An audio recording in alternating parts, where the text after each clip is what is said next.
Welcome back! So this is the second video in our Minoans and Myceneans tasters, and the object we're going to focus this video around is this one. Hopefully you can see him there on the postcard. So this is one of the famous octopus pots from the Minoan and Mycenean period.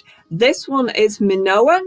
It is from the Knossos Centre on Crete that was excavated by Arthur Evans that we mentioned in the last video, and the actual pot is in Oxford. So if you're near Oxford and you can get there and you have the chance, do go. It's in the Ashmolean Museum, and the actual pot itself, so if I just hold the picture up again, in the picture you can't really tell what size it is.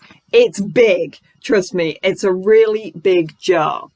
So why are we talking about octopus on pots, and why am I encouraging you to go and look at one? There were a large number of jars recovered from the Minoan and Mycenean period that did display octopus and other sea creatures. But why? What does this tell us? Returning back to why are we actually studying the material? What can we learn from this material?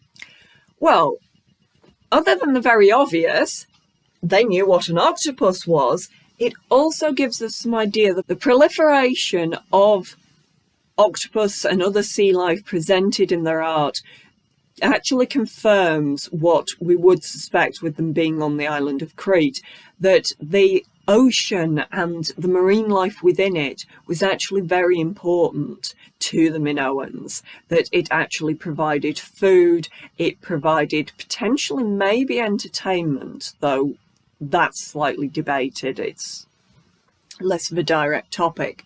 But thinking about food, an octopus is quite easy to catch.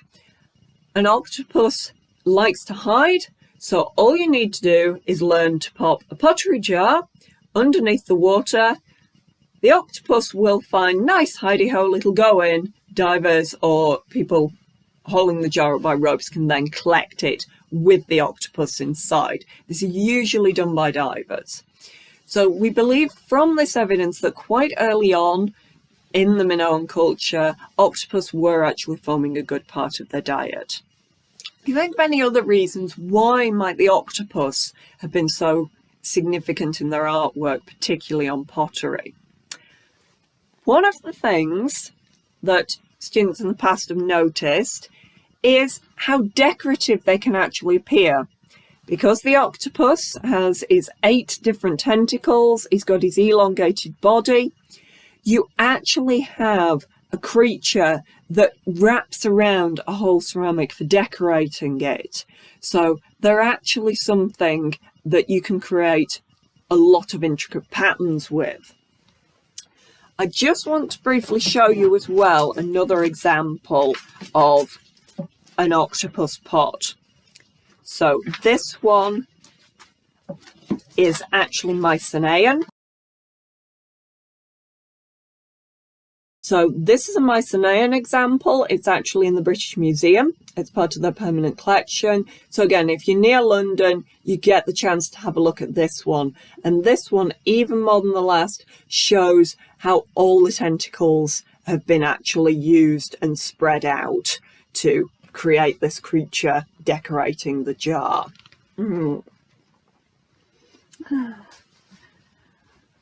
Now, thinking about what else was used in terms of decoration, in ritual, in other aspects of the Minoan's life, what might we expect? Take a few minutes to think. If you're on an island, we've got sea creatures, what else might they have used? Or what else are you aware that they used? Shells were used, so with seaweed, we've got evidence of that having been used in part of the decoration. Sometimes it actually complements the octopus. For example, there is this example here. Again, we have an octopus. Its tentacles are done really detailed. This time you can see all these little suckers. So if you look in amongst him here, we have a sea urchin that's been placed in amongst him, and we have some ribbon seaweed as well that's been placed around him. So again, very much marine organised. That example was also from Crete.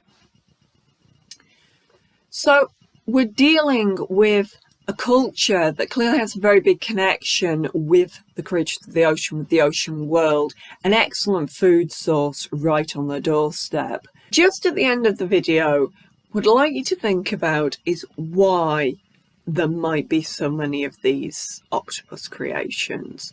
Why might the octopus? We've suggested a few things: the fact they are very decorative, the fact that they may play a heavy food source in the Minoan culture. It might have been very important to the Myceneans as food as well. Why else might people have been intrigued by these little animals? Why else might they have appeared on the pots? Is it possible they were kept as pets? We don't know. But again, it's a possibility that maybe people did keep an octopus as a pet. Did they play some role in ritual? We have no evidence that they did, but it is possible. Generally, it might just be they're adorable little creatures and they made very good artwork on the three-dimensional round of the pots. I hope this video's given you an insight into how we can think about an object from the Minoan world and how that can expand to help our discussion of what we find and what we can actually get from these cultures. Hope to see you in the third video. Bye!